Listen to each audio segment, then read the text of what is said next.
Welcome back to Forging a Minecraft Mod lecture number 6, World Generation, Sounds and Particles. So before the break we discussed sounds. How do we play a vanilla Minecraft sound? How do we create our own sound? Like how do we register that sound, and how do we play that sound as well? We also set it up quite neatly with an enumeration so we could very easily play those sounds properly. And we took a quick look on the particles. We made a block that emitted the portal effect from the vanilla Nether portal, but well, that's all good and everything, but well, we might want to create our own particles, so let's get started with that. So what I want to do is create this particle effect. What I want to do is head over to the client here and just create a package for them. Just to keep things organized. So I'm going to call this particles, like that. Finish. Right. And then what I want to do is create this particle. And a particle is actually an entity, a specific type of entity, and the only special with it is that we extend the sort of base particle entity fx. So it's an entity, it will behave just like an entity, but since we're extending entity fx rather than just the entity, what we'll get is, well, a lot of pre-made code, which is mostly quite random. You know, particles, random. It generates a lot of random things for us. But what we want to do is, well, two basic things. One of which is a very simple constructor. And what we want to get is the world. We want to get the coordinates we want to spawn this at. We want to get the motion.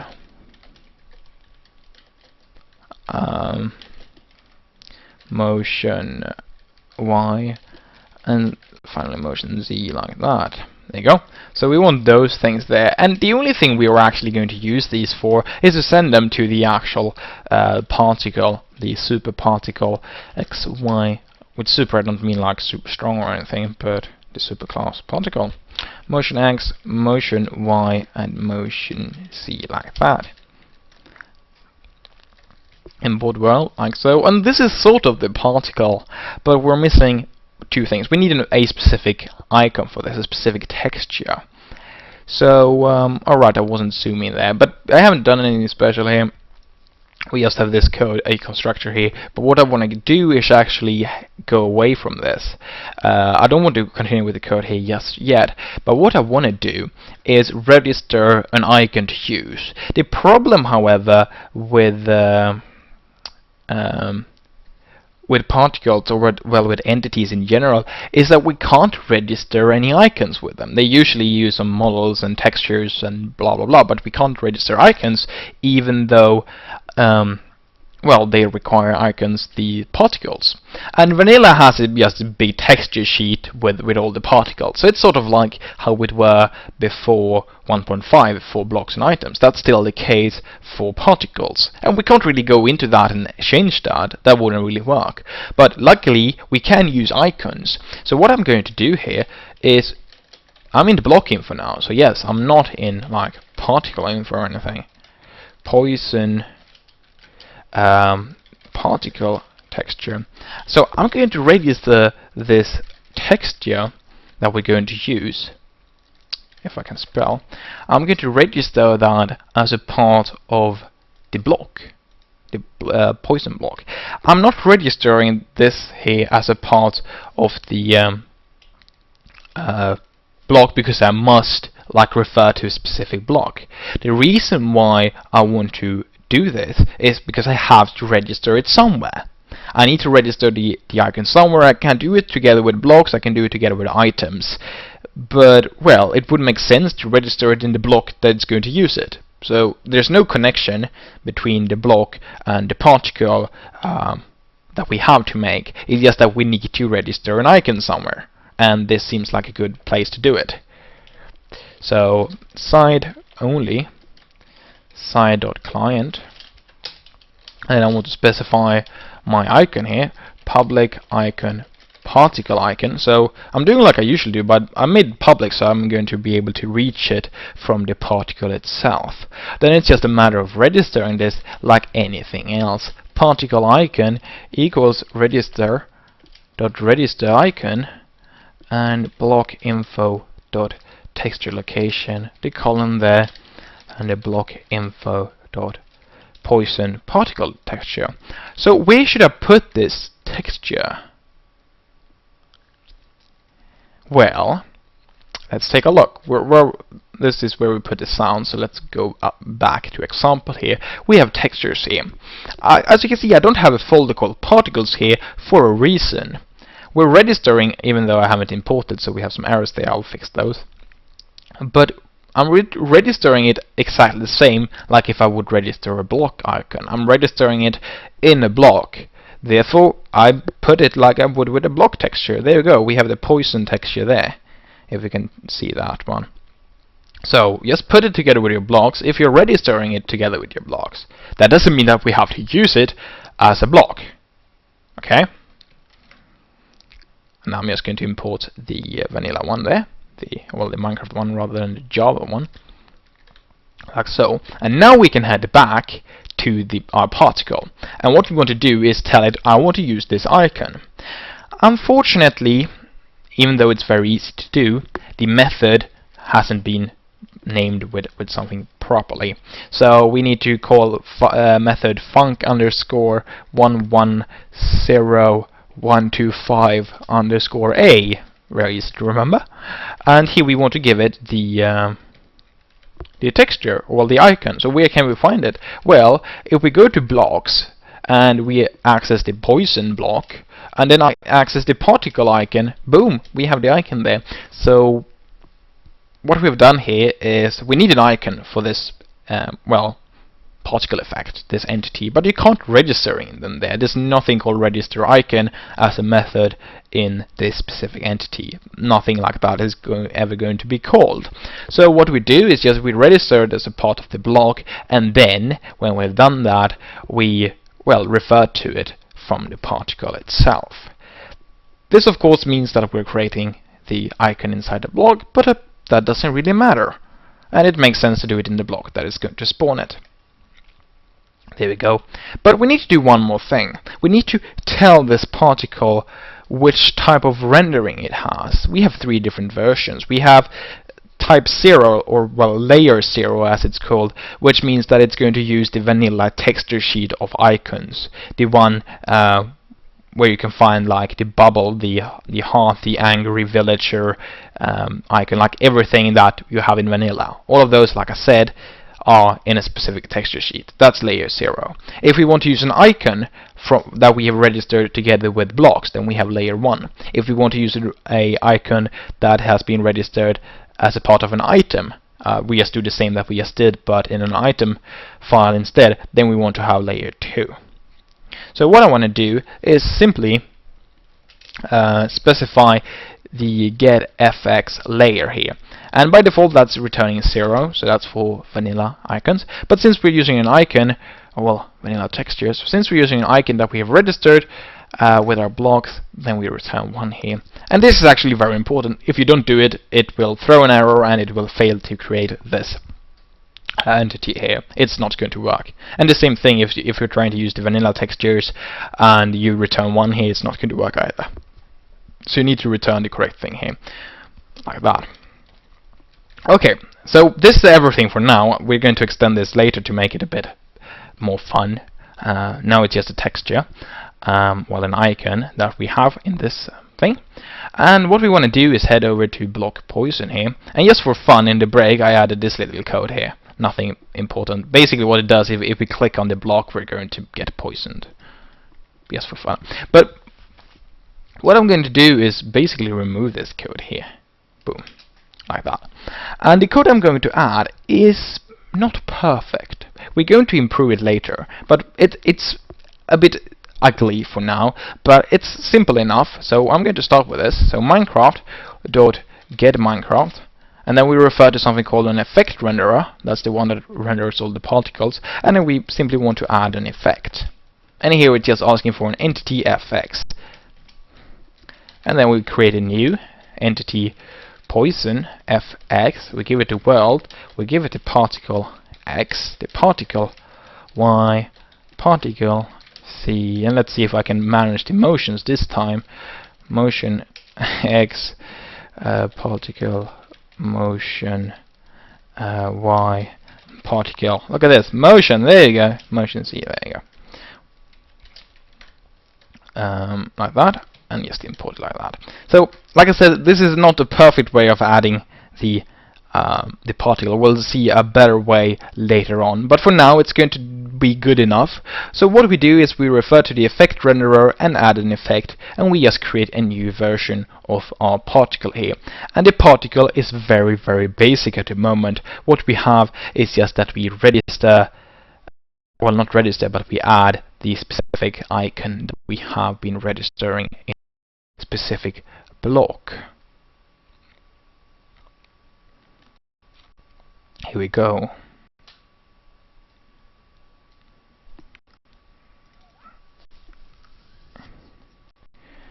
Okay, so let's take a look. So now it shouldn't be any portal effects, but instead we have these effects like this. So as you can see, they are still floating in all the directions, and they are actually floating for different times. Some are floating for a longer time, some are being removed quite quickly. And like I said, keyword random, the base class of the particles does a lot of random things. We can actually take a quick look in that one. So if we right click here and hit open declaration, you can use F3 if you want to, and we can go there, and what we'll see here is a lot of stuff. Don't be overwhelmed, I will go through most of them, but as you can see, we're just randomizing tons of things. Like if you as you can see, the motion we have is sort of the motion that we send it to, but then it does something more. It wants to make it even more random. So this is the motion we give it, but then it randomizes it even more. And then it's, well, modifying it even more. It's randomizing, where is that then? It's randomizing how long it will live, and everything is just random. It's a lot of code here. So keyword, remember this, particles, random. Let's make R a bit more fun. So what I'm going to do here is set so it gets a random size. We can define the size of the particle, so it doesn't have to be the default one. It's not even the default one now, it's actually randomizing it now as well. But we can do it ourselves if we want to define exactly how it's going to be randomized. And what I want to do is just particle scale equals rand dot next float. Where's that next float? There you go. That's not how you do it. Like that. So what this is going to tell me is that the scale is between 0 and 1 somewhere. It's just going to randomize that.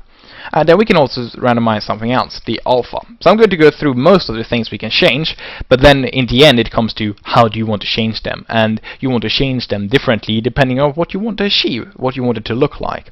So obviously you can work with the particles for hours and hours and hours to make them look as pretty as possible, but I'm just going to go through the standard things that we can do, and then it's just a matter of applying those. We have something called particle alpha, and the alpha value is how transparent it is, or rather how transparent it is not.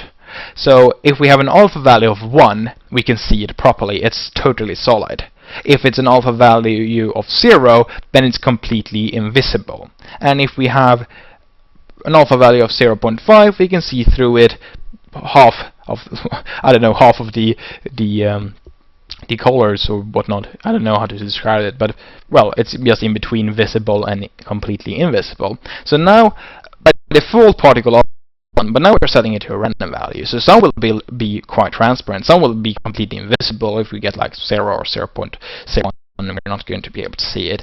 And some might be completely visible by having values of 1, whereas some will have like be in the range in between there, or most will be in the range in between. So if we take a look now, we can see that some are quite transparent.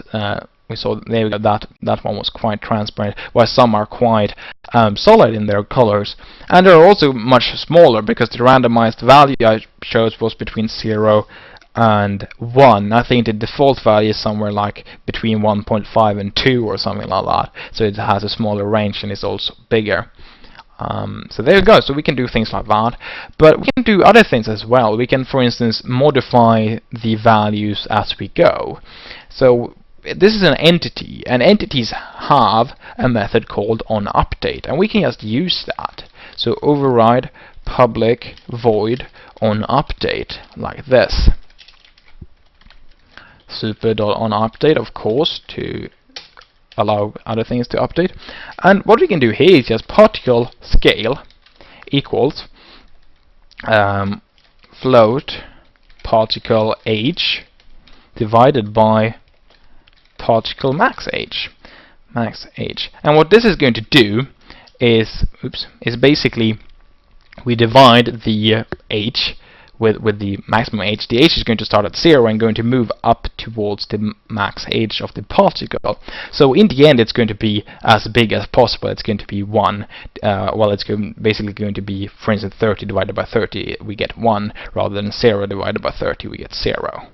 But I wanted to shrink rather than increase in size, so we can just do 1 minus that, and that's going to, well, do the opposite. It's going to start at 1 and then it's going to decrease all the way to 0. But that's quite small, so I wanted to go from 3 to 0 instead. So it's just a matter of multiplying with 3, of course, and then we can just set the default value to 3, so it starts there. So as you can see, we can just modify whatever we want. And now I did it in the onUpdate code, so I can do it continuously to change the values. And, well, the motion can be changed, we can change the all there as well, we can even change the position of it. We can all of a sudden teleport it somewhere in the middle of its rendering. So it's basically, particles are basically, well, randomize a lot of things, but randomize them in the way you want. So as you can see now, they are shrinking as they move away. Some move away quite far because they have a high motion or because they live a long time. Remember, the particle max age is being randomized by the particle superclass. We could, of course, override that and say, alright, all of these should be the same, well, length. They should live for the same time. But the more random it is, the more dynamic it looks like, because otherwise all of them would just live for a certain amount of time and then they would be removed, which could work depending on what we want to do. So before I'm done here, I'm going to do one last thing, and that's going to introduce particle red, particle green, and particle blue. So what are these things? Well, I could say like particle blue equals 0. So particle blue, red and green goes between 0 and 1, and by default they are all set to 1, which is basically white, but it doesn't mean that the particle will become white. I'm going to run this. Basically what it means is that we're going to allow all the colors to come through. So all the red we have, we're going to use. All the green we have is going to be used, and finally all the red we have is going to be used. Blue to 0 or somewhere in between, 1 and 0 also works, of course. But if I set it to 0, that means that all the blue I have is going to be removed. It's not going to be rendered. However, since my icon is quite green, I'm not going to give, well, make the icons entirely yellow. There's not too much red in there to make it completely yellow. We just removed the blue, but we didn't really have too much blue to start with. But as you can see, they are like green yellowish, so we obviously did a difference. But they are still not completely yellow. And like I said, the reason is we didn't have too much blue to start with to remove. But what do we want to do if we actually want to control the colors perfectly? Well, if we want to control the colors in a very good way, not just modify it a bit, but actually set the colors that we're going to use, then what we want to do is have a texture file. The texture file we start with, this icon here, we want to have that as being grayscale. Because if it's grayscale, it goes from white to black and no colors in it. That means that we will always have all the colors equally. So if it's completely white, then we have blue, green and red equally. If we have gray, we have blue, green and red equally, and so with the black as well. Of course, if we have black, we don't have too much colors at all, and therefore it won't make much a difference if we modify it in the code. But if we have white, it's actually going to be set directly to that color. So if we want a particle that we can set exactly which color it has to be, then we can do so by having a completely white icon. Actually, the texture for the portal effect is completely white. It's just set like this. So I prepared something like this. If we head over to block info, I have a poison texture like this, but I also prepared a no color one, and that's the exact same icon, but it's just grayscale. It's white and then it goes to black in the left edge, where I have sort of a shadowish to make it look a bit round. So now we're going to see that we'll get a lot more yellow into this, because now we have red, green, blue equally in the icon, and therefore if we remove blue completely, we're going to have quite a lot of red and green that are equally distributed, because we used gray, and therefore it's going to look a lot more yellow. It looked like a mix of yellow and green, but now we can see now it's actually yellow. We remove all the blue we have, we get the green and red parts left, and therefore we can see yellow. So there you go. If you use a white icon or a grayscale icon, as you can see, the particles here are black in the left edge because the icon looks like that. If you do it like that, it's very easy to control the colors. So what we can do now, just because I have an icon like that, is, you probably guessed it, let's randomize the color.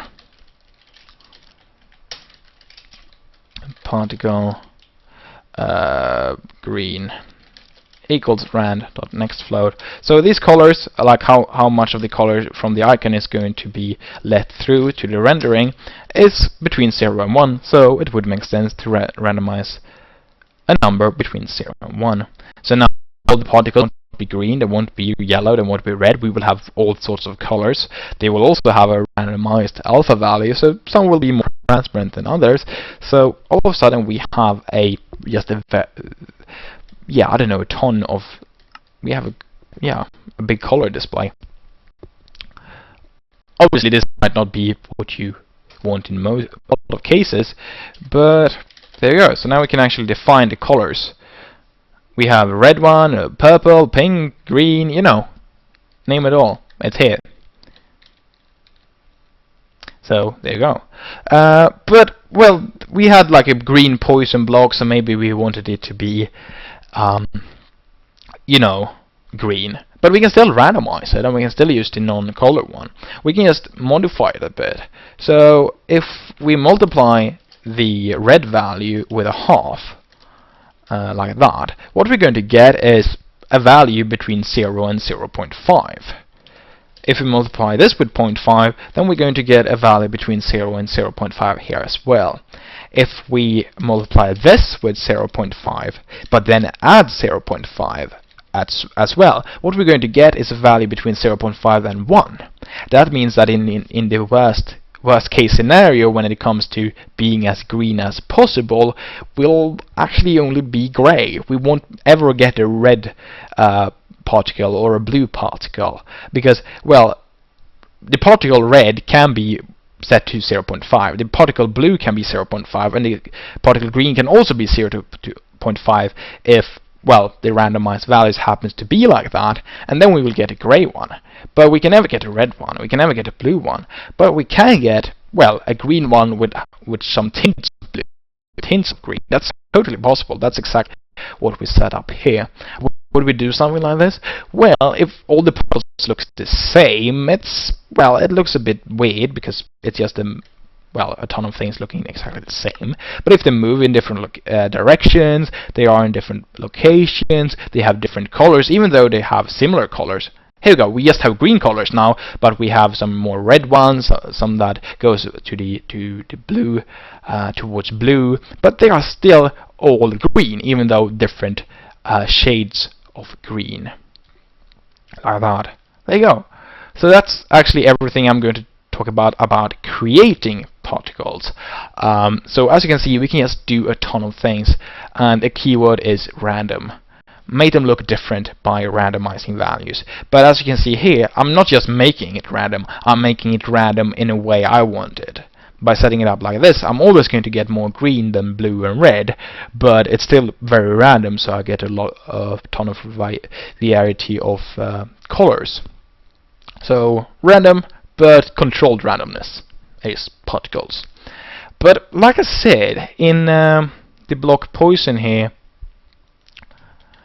this is not the perfect way of spawning particles. It works, but it's not perfect. And I'm going to set up a way of well, spawning them in a better way.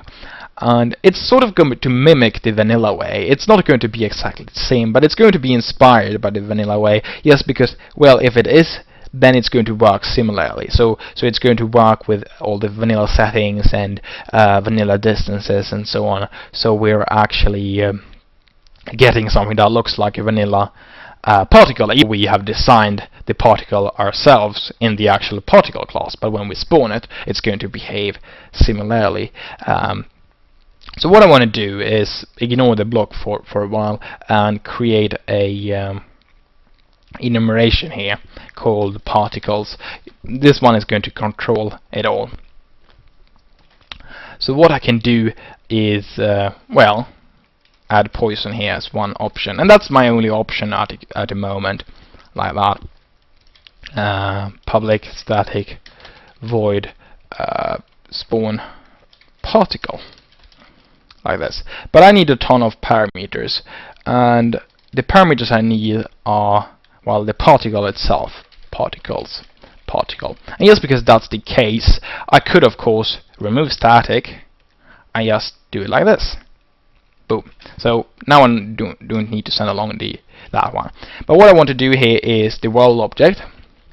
I want to have the location of this particle, and finally I want the motion.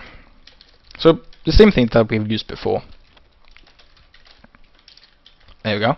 But, well, here I could just spawn it like I did before, but like I said, there's some flaws in that way of spawning them.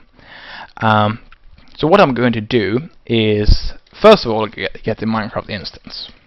We'll see a few things that I'm doing will do better now than the flawed way, like that. So just the Minecraft instance for easy access. It doesn't do anything, we just store it in MC so we can very easily refer to it. And I don't know exactly if any of these values can be null. Oops, they shouldn't be able to, but the reason why I'm checking that these are null is because, well, the vanilla code that I'm sort of going to mimic is doing this, so they might be it might be possible for them to actually be null, otherwise they would probably not be checked if they are null or not. So I'm just going to make sure that we have the Minecraft instance, that we have the render view entity, and that we have the effect renderer. We need all those three things, and all those three things should exist. Something else wouldn't make sense. But just because I'm mimicking the vanilla code and that one does this check, so I'm just assuming that it's necessary to do so. But now over to something more important, to the particle setting. The way we spawned it before, it didn't take into account which setting we had as the particle setting. So even if we turned our particles off, our poison particles would still be spawned and shown. And that's not how we want it to be. So we get the particle setting here, and I'm going to store that in that variable there, just for easy access. Particle setting like that. There you go.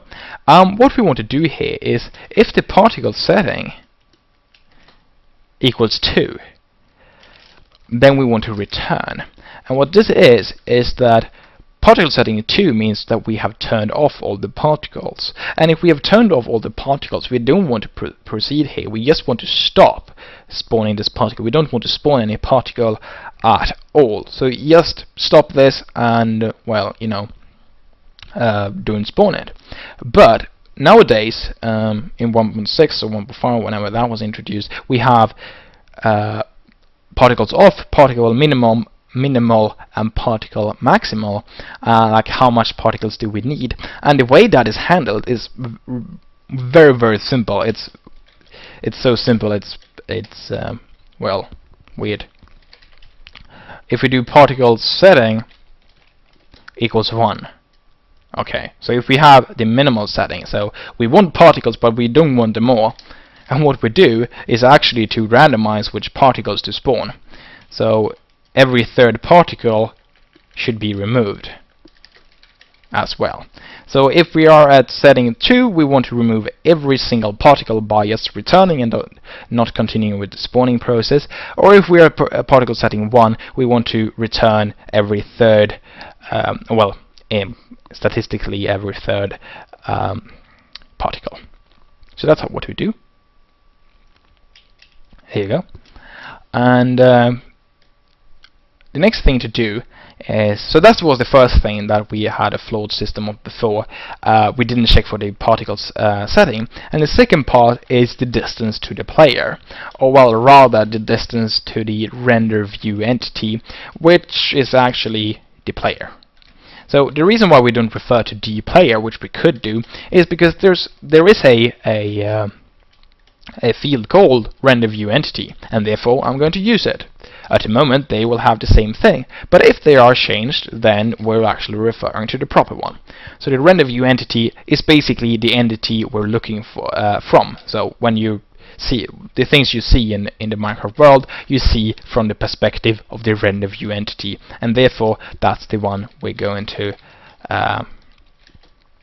calculate the difference from, well, the distance. So if we're too far away, or well, the particle we want to spawn is too far away from the entity that is watching, we don't want to spawn it. There's no reason to show it there. Remember, these particles are on the client side, so there's no reason for them to spawn on your client if you're 3,000 blocks away. If we're 3,000 blocks away, it shouldn't even call spawn particles. But you know, if we're like 100 blocks away, so the block is still loaded, but we're too far away for particles anyways. So how do we get this? Well, first of all, I want to define a max distance here, and the reason why I use 16, well, is just because, well, this the vanilla code, it does it with 16, and I have a double here just because, well, if I want to change it to something else. How do we make sure that the total distance between this player and the position we want to spawn this at is not greater than the max distance? Or, well, if it is, we want to return and stop this method here. Well, what we will have to do is calculate the total distance. And you probably know Pythagoras' theorem, you know, the two sides of a triangle squared, and then you add them together, and then you take the square root of that, and then you get the last side. And we can use that in 3 dimensions as well. It's the same thing, like this. So distance y times distance y plus distance c times distance c. Oops. Distance c, like that. So obviously this is going to give us the last, well, the last side sort of squared. So we needed to take the square root of this, which is totally fine. We can just do math.sqrt, and that's going to give us the square root. However, a computer is quite slow at calculating the square root. You're probably also quite slow at calculating the square root of something, well, that is not even. Obviously the square root of 25 is 5, but what's the square root of 5, for instance? It takes some time to calculate, so it's easier to just use the squared version of the distance.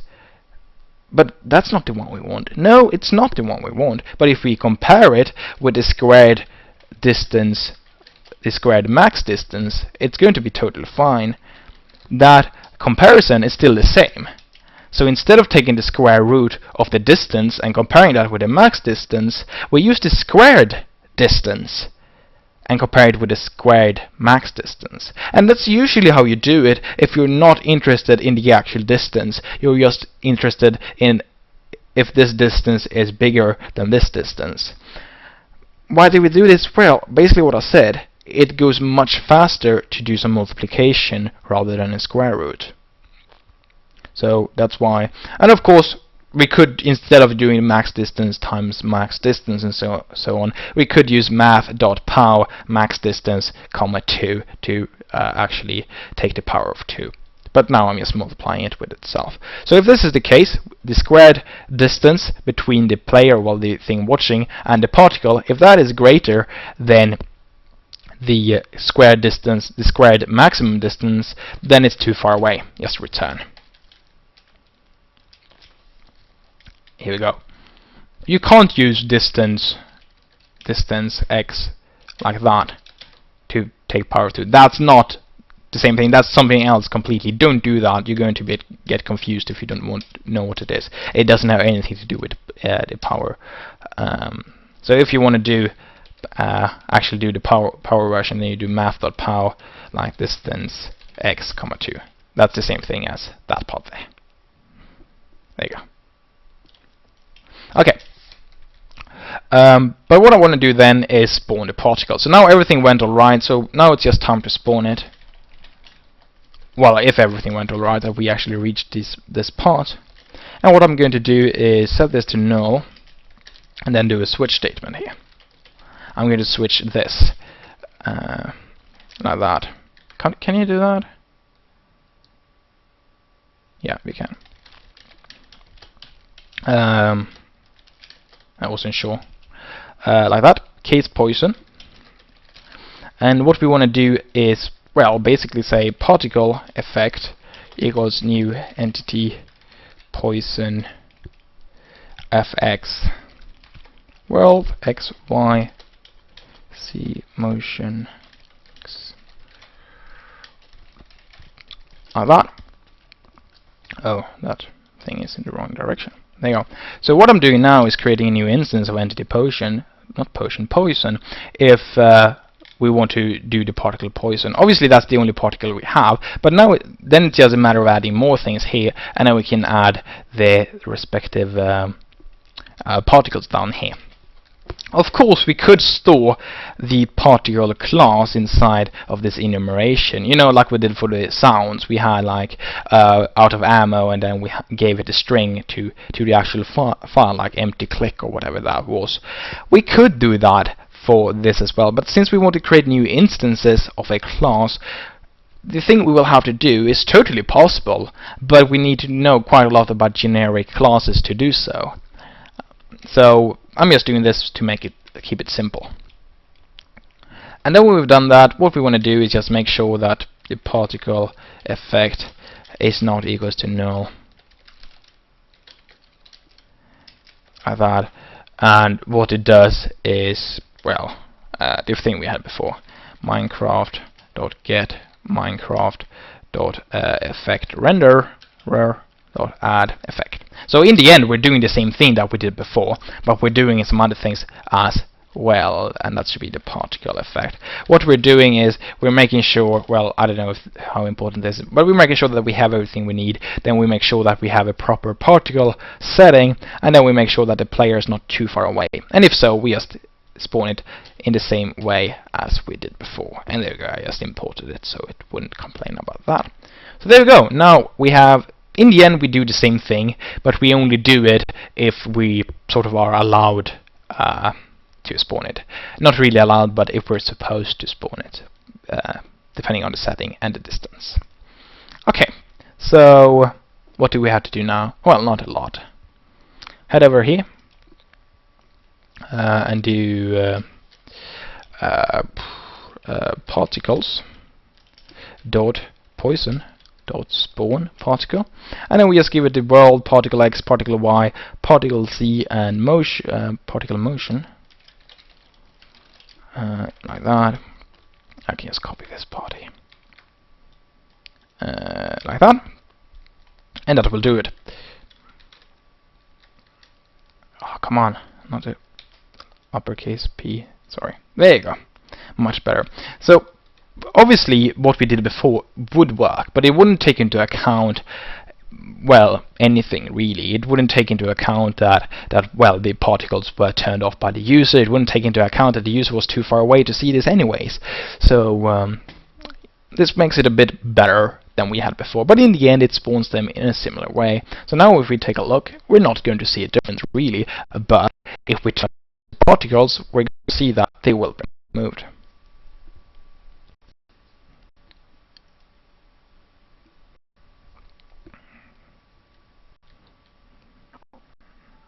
Okay, so move that up here and join here.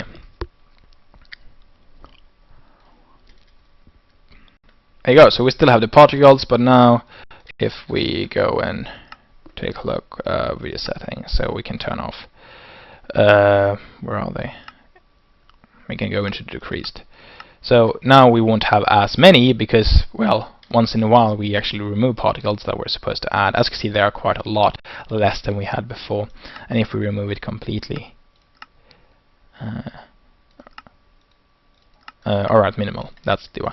Alright, yeah, it's called minimal actually. I messed those up. It's called minimal because the vanilla particles actually spawn some of the particles anyways, like I think it's the big explosion one, and there are 3 different particles that don't care about the setting. So if you want to make particles like that as well, you can obviously add that into here, like we could do like a boolean here, ignore setting, for instance, if we want to, and then we can say, well, you should spawn anyways, so we make sure that if that ignore setting is true, then we want to spawn it anyways. But in vanilla, basically if we go into minimal, all the normal particles will be removed, but we will see some particles. I think it's the big explosion, so we still get explosion particles, but nothing else, no smoke and things like that. But there you go.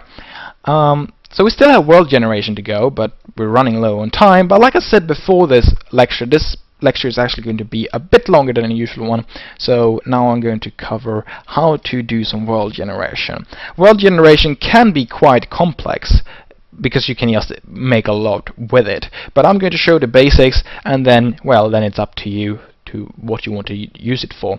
I'm just going to make sure that this poison block can be spawned into the world when we generate it. So what we'll have to do, what we don't have to do it, but first of all I'm going to create a package to store some things in. I'm going to call it world, like so. There we go. And then a class here called generation handler. It doesn't have to be called that or anything. Generation handler. I'm just going to call it that because it's going to handle the world generation for me, so I call it that.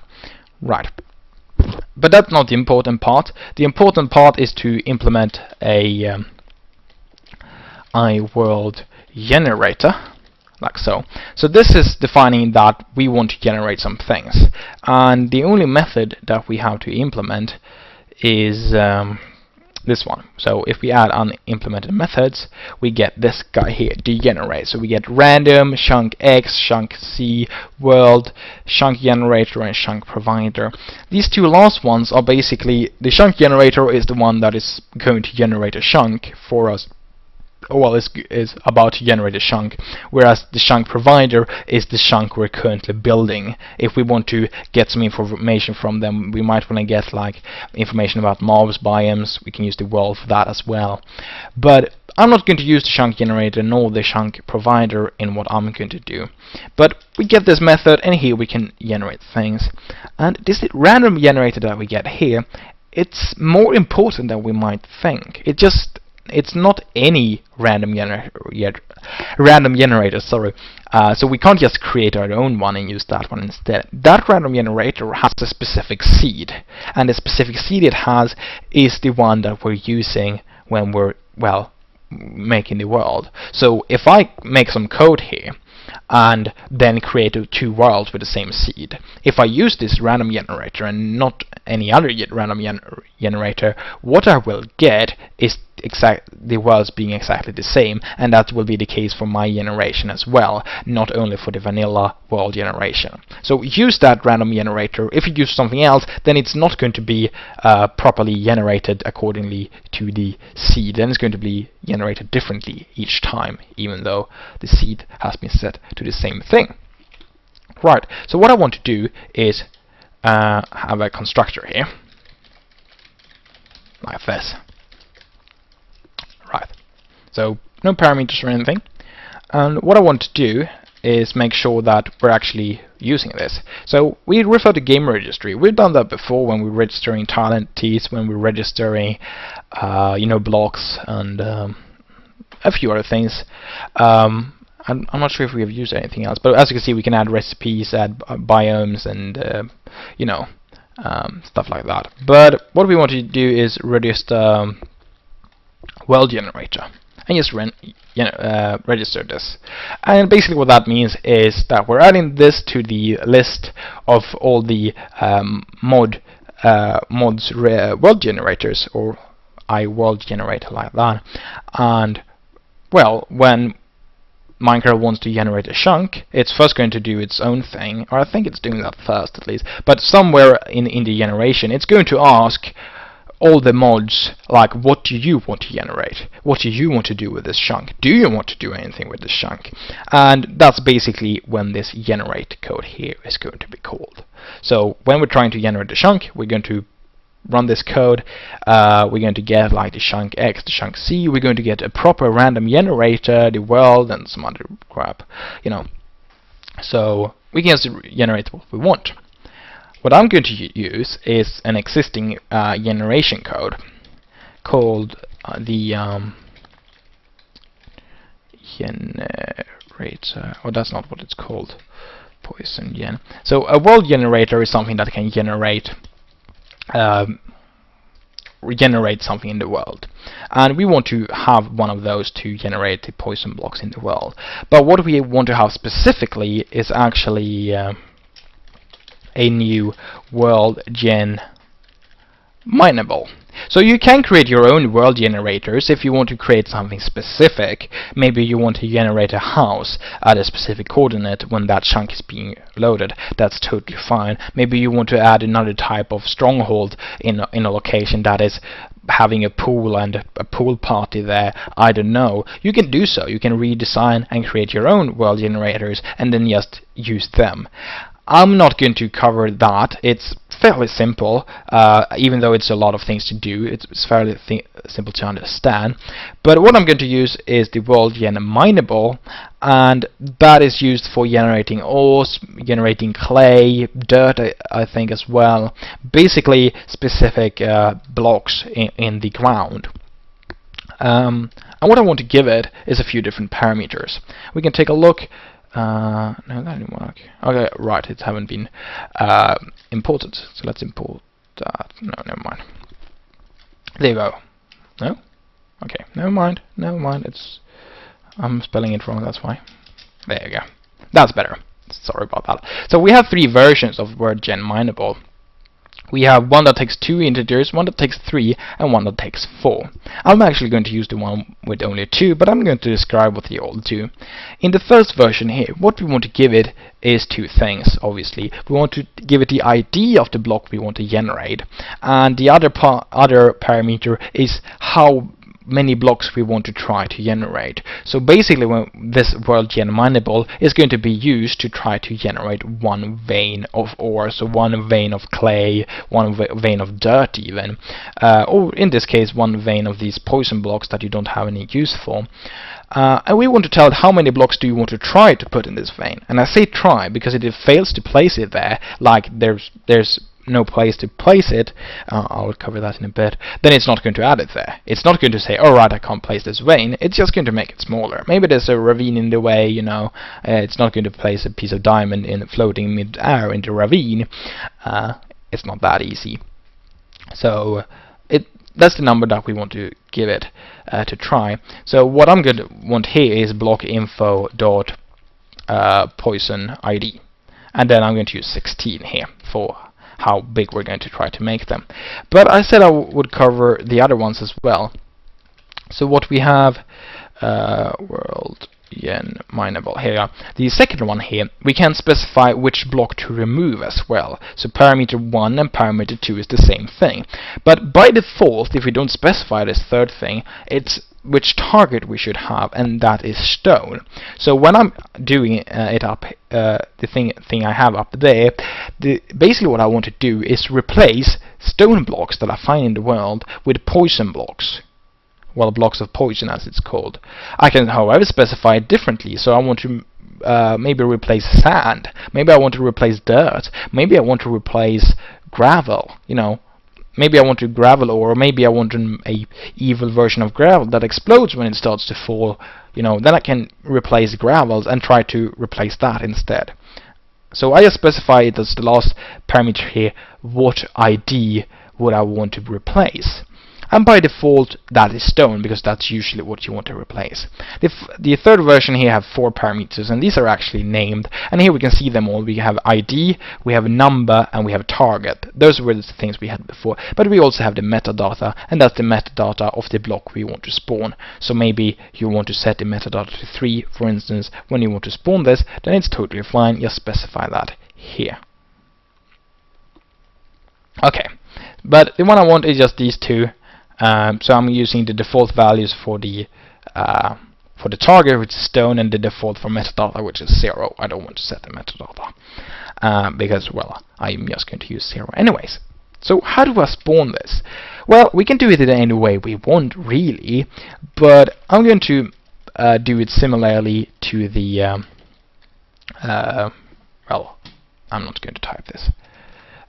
Similarly to the vanilla code. And what we need here is basically the random generator to generate it with, the chunk X, that's the same here, like where do we want to spawn this, then the world object, and then how many times do we want to try to spawn a vein in this chunk. Remember, a chunk is 16 by 16 blocks, all the way from 0, from bedrock, up to 256. So there are quite a lot of blocks there to be able to spawn veins in. So it's not like, oh right, we just have 16 one layer. How many veins do we want to spawn there? No, it's how many veins we want to try to spawn in the whole chunk. Then we have the world generator that we want to use, and that's going to be this poison gen here. And then we have the lowest possible Y and the highest possible Y. And those values will not be exactly correct. Those are going to be the highest possible and lowest possible Y of the center of the generation of the vein. So the generation code itself is quite, well, not really complex, but it does a lot of things how it generates where they can be, and that's why veins of ores looks like they do. They look a bit random, but they are like connected still. So we're not going to specify exactly the lowest and maximum Y. We're just going to specify sort of where we're going to generate this, the center of the vein, sort of. We'll see. So what I'm going to do is loop through the iterations here. So that's basically how common this a vein can, well, how common it is for a vein here to spawn, because just because we try to spawn a vein doesn't mean that we're going to succeed in spawning it. It might be a well, I don't know, a waterfall in the way, no stones there to replace a ravine, no stones to replace, maybe it's just a ton of gravel, no stones to replace, and so on. So if we have a higher iteration value here, we're going to try to spawn more veins, and therefore it's going to be more common to find. I want to specify where to spawn this vein, and to do so I'm going to get the chunk coordinates. So where does this chunk start? And then I'm going to add a random number from 0 to 15. What that's going to do is give me a random block within the chunk, or a random X value within the chunk. If I do the same thing for the C value, then I'm going to all of a sudden get a random block within this layer. Rand.next int. Since you know, it's 16 by 16, I'm going to get a random X value within these 16 and a valid C value within the other 16, well, in the other dimension, and together that's going to give me a random block within 16 by 16. However, I want a Y value as well, and that's going to be this thing, next int, the highest Y subtracted with the lowest Y, and then I add the lowest Y to that. So basically what it's going to give us is we start at the lowest possible Y value, and then we randomize a value within that range. So if we have 50 and 60, then we're going to have 50 and add 0 to 9 to that, so we get the value we want there. But these coordinates that we calculate here, they are not like, alright, I'm going to have an OR here. It's from there we sort of originate our sort of generation code. It's just how it's defined in the worldgen mineable. It uses one position, and then it's going to spawn the vein around that, if it can. So the last thing we want to do is do gen dot no, that's the one thing, generate, and then we have the world, we have the random generator, and then we have the coordinates. So then we just leave the generation code, this worldgen mineable, to do the rest. So obviously we could create our own world generator to do the last thing here if we wanted to. But if we're spawning something that, well, there's already code for spawning veins in normal ways, then we can just use that. However, if we wanted to spawn them in a different pattern, in a different way, maybe we want to create veins in a weird way, or maybe we don't even want to create veins. Maybe we want to spawn it in a different ways entirely, or spawn a house, or spawn a structure, or, you know, spawn anything, a layer of TNT just in the middle of the world.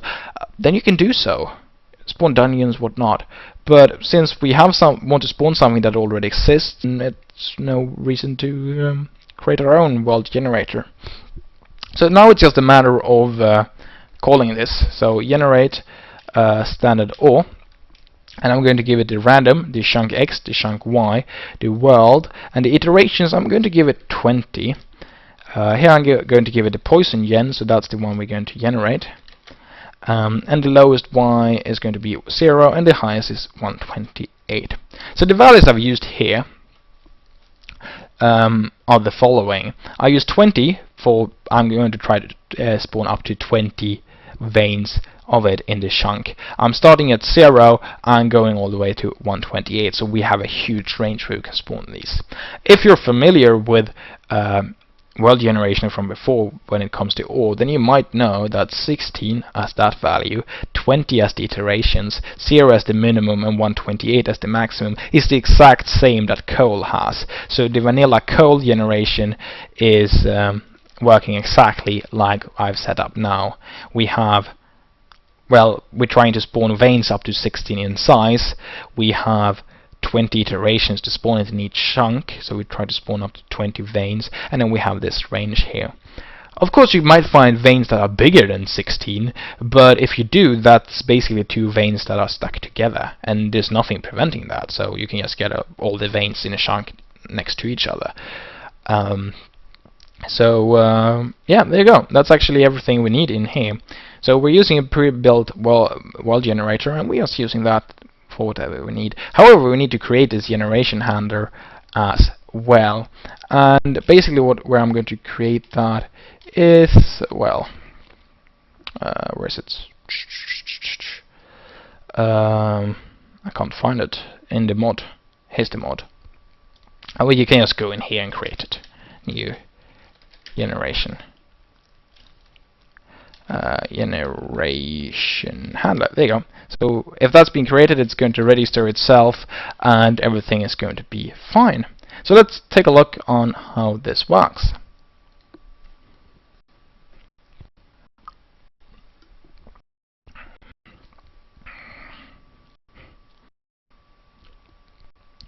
I'm going to move this up a bit, like this. And I can't use the old one there, because that's obviously not going to generate anything where I am. And, well, we can call this, I don't know, test. But I'm not going to spend any time looking for my ore. So what I'm going to do is add a seed that I know about. Lecture 6 there's a seed, and create a world there. If I do it this way, since I'm doing that, since I'm using the generator that it supplies me with in the generate method, since I'm doing that, it's going to be the same as the one world I did when I prepared. We take in generation handler, we're using this random generator, and like I said, that's going to contain the seed that we're using, and therefore, if I'm just doing the same thing like that I did before, then the world is going to look exactly the same. So I'm actually world, and therefore I know where there are some where there are some of these poison ores. I just found some coordinates where I can find them, so I'm just going to teleport there just to show you how it looks like. So obviously this is not how to do when you want to find them normally. Oh, well, it's loading a bit slow. Alright, I fell into the void. That's very nice. That's very nice. But well, let's try it again when it has loaded everything. There you go. So now I'm just in the dark. Well, just a trip into the void. That's nice, isn't it? So let's see if we can find some of these lovely things nearby. They should be somewhere. So just minding my own business, mining here a bit, and oops, some lag. I don't know where they are. They should be here somewhere. There you go. Look at those particles. Sweet. So as you can see, we have a a generation here of quite a few of these poison blocks. Because I've set it up to be sort of like cool, it's going to be quite a lot of these blocks here, and they don't really do too much. But like I said, I just for fun, I made sure that if you hit them, you get poisoned, like that. But do too much. So what should we use these for? Well, I don't know. That depends on what we want to do. When it comes to modding, we have some core mechanics, and then we can use those core mechanics and set up a very nice mod. A mod is, of course, coding and texturing and making sounds and all those things, and implementing things nicely, but it's also a good idea. So if you have a good idea, then, well, implement what you want. So with that, I'm going to sort of end this a bit longer lecture, but before we do so, let's take a quick look of what we have been talking about today. So we started with the sounds. How do we play a sound? It's fairly simple. Just Minecraft.get Minecraft.sound manager, well, SND manager, to get the sound manager to play it with. Then it's just a matter of doing .play sound. We give it the sound we wanted to play with, and then the coordinates, and finally the volume and the pitch. The sound of a vanilla sound is quite simple. Yes, note.playing, for instance, we found that earlier in the folder. So we had a note folder, and in there we had a playing.og sound, and therefore we play it like this. If we want to register our own sound, we do it like this. It might look like a lot of things, but it's not too much really. We have the event bus, we need to register it, so we do Minecraft forge.eventbus.register and give it this sound handler here. Then we can have an event there. We have a method here called onSound, and we use the event sound load event. And then if we have an annotation called forge subscribe, everything is going to work. Whenever vanilla is loading the sounds, we will also be able to load our sounds. And when we do so, we do event.manager.soundpoolSounds if, well, we want to register sound effects, and then we just add a sound. And the sound we use, well, the coordinates to that, not the coordinates but the location, is something colon your name dot the extension. So in this case I have sound.sound location, and if that was example, then we would put it in an example folder. Then inside example we will put it in a sound folder, and inside there would have our files. The reason why it is like that is because we're using the sound pool sounds manager to, well, register these sounds, or add these sounds. If you would use the sound pool music to add sounds, then we would put it in a folder called music inside our example folder. Then if we want to play this sound, then we simply do the same thing that we did before, but instead of doing, for instance, note.playing, I here do sounds underscore location plus colon and then a name. So when we play it, don't use the extension, but when you have the extension, you register it using the extension so it knows where to find it all. Here we have particles. It might look like a lot, it sort of is, but the important part is a lot of random things. So we have a lot of random things here. We have the particle location being random, we have the particle motion being random, just all the different dimensions there, and finally we spawn the particle. So when you spawn a vanilla particle, you do world.spawnParticle, you give it the name of this particle, what it's called in the code, and finally particle X, well, the location and the motion, and this is used on the client side, so we spawn particles on the client side. However, if we want to create our own particle, what we do is we extend the entity fx class with our own particle class, and the important parts are set an icon with func_110125_a. I know it's not a perfect name, but it hasn't been named yet. It's probably going to be that later. And then we override getFXLayer and return 1 if we got our icon from, well, when registering blocks. If we got the icon from registering items, then we return 2.